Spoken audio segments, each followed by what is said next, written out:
ত্রয়োদশ জাতীয় সংসদ নির্বাচনের পর দেশজুড়ে রাজনৈতিক উত্তাপ এখনও পুরোপুরি কমেনি।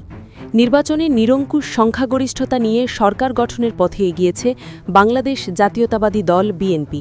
তবে বিভিন্ন জেলা ও উপজেলায় বিচ্ছিন্ন সংঘর্ষ, ভাঙচুর ও প্রতিহিংসামূলক ঘটনার অভিযোগ রাজনৈতিক অঙ্গনে নতুন উদ্বেগ তৈরি করেছে। বিশেষ করে সামাজিক যোগাযোগ মাধ্যমে এমন দাবি উঠছে যে যারা বাংলাদেশ জামায়াতে ইসলামীকে ভোট দিয়েছেন বা নির্বাচনী প্রচারণায় অংশ নিয়েছেন তাদের কেউ কেউ হামলা ও ভাঙচুরের শিকার হচ্ছেন। আজকের প্রতিবেদনে আমরা দেখব নির্বাচন পরবর্তী সহিংসতার অভিযোগ কতটা বাস্তবতা পাচ্ছে, রাজনৈতিক দলগুলোর অবস্থান কী এবং সাম্প্রতিক উচ্চ পর্যায়ের বৈঠক দেশের রাজনীতিতে কী বার্তা দিচ্ছে। নির্বাচনের ফল ঘোষণার পর থেকেই দেশের কয়েকটি অঞ্চলে উত্তেজনা ছড়িয়ে পড়ে। স্থানীয় সূত্র ও প্রত্যক্ষদর্শীদের ভাষ্য অনুযায়ী কিছু এলাকায় প্রতিদ্বন্দ্বী রাজনৈতিক সমর্থকদের মধ্যে ধাওয়া পাল্টা ধাওয়া, বাড়িঘর ভাঙচুর ও দোকানপাটে হামলার ঘটনা ঘটেছে। যদিও এইসব ঘটনার সুনির্দিষ্ট পরিসংখ্যান এখনও জাতীয়ভাবে সংকলিত হয়নি, তবে স্থানীয় প্রশাসন একাধিক স্থানে অতিরিক্ত পুলিশ মোতায়েন করেছে বলে জানা গেছে। অভিযোগ উঠেছে কিছু এলাকায় জামায়াত সমর্থক হিসেবে পরিচিত পরিবারগুলোর বাড়িতে হামলা চালানো হয়েছে। তবে বিএনপির স্থানীয় নেতারা দাবি করছেন এসব ঘটনা দলীয়ভাবে সংগঠিত নয়, বরং বিচ্ছিন্ন ও ব্যক্তিগত বিরোধের জের ধরে ঘটেছে। তারা বলছেন নির্বাচনের ফলকে কেন্দ্র করে উস্কানি ছড়িয়ে অস্থিতিশীল পরিবেশ তৈরির চেষ্টা করা হচ্ছে। এদিকে পরিস্থিতি নিয়ন্ত্রণে রাখতে এবং রাজনৈতিক উত্তেজনা প্রশমনে গুরুত্বপূর্ণ একটি পদক্ষেপ হিসেবে সামনে এসেছে একটি উচ্চ পর্যায়ের বৈঠক।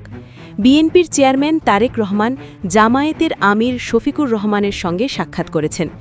রাজনৈতিক মহলে এই বৈঠককে অত্যন্ত তাৎপর্যপূর্ণ হিসেবে দেখা হচ্ছে। দুই নেতার বৈঠকে মূলত আইন শৃঙ্খলা পরিস্থিতি, কর্মী সমর্থকদের নিরাপত্তা এবং নির্বাচন পরবর্তী সহনশীল রাজনৈতিক পরিবেশ বজায় রাখার বিষয়টি গুরুত্ব পেয়েছে বলে সংশ্লিষ্ট সূত্র জানিয়েছে। বৈঠক শেষে উভয় পক্ষ থেকেই শান্তিপূর্ণ সহাবস্থানের আহ্বান জানানো হয়েছে। তারা স্পষ্ট করেছেন গণতান্ত্রিক প্রক্রিয়ায় মতপার্থক্য থাকতে পারে, কিন্তু সহিংসতার কোনো স্থান নেই।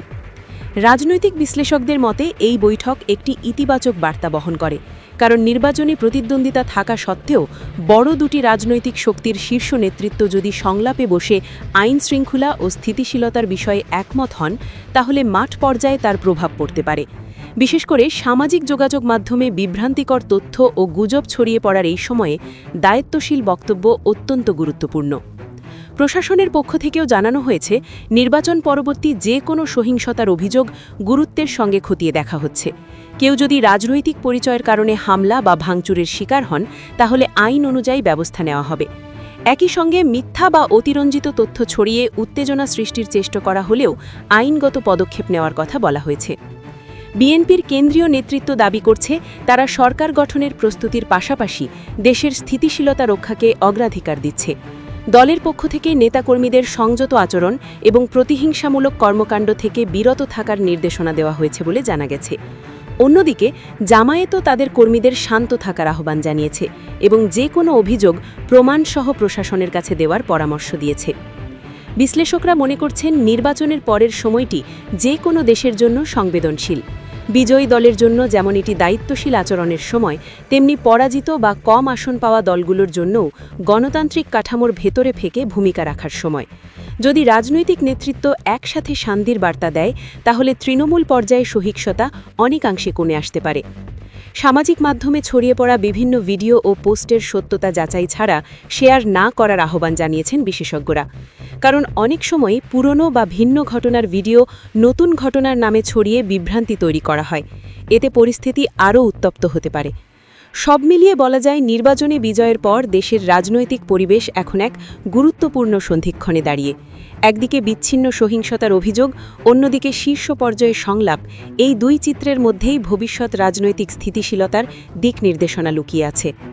এখন দেখার বিষয় রাজনৈতিক দলগুলোর শীর্ষ নেতৃত্বের এই ইতিবাচক বার্তা মাঠ পর্যায়ে কতটা কার্যকর হয় এবং প্রশাসন কত দ্রুত ও নিরপেক্ষভাবে অভিযোগগুলো তদন্ত করে ব্যবস্থা নিতে পারে। আপনাদের এলাকায় পরিস্থিতি কেমন? মতামত জানাতে পারেন কমেন্টে। তবে অনুগ্রহ করে যাচাইবিহীন তথ্য ছড়াবেন না। গণতন্ত্রের শক্তি সহনশীলতা ও আইনের শাসনে, এই বার্তায় যেন নির্বাচন পরবর্তী বাংলাদেশের মূল সুর হয়ে ওঠে।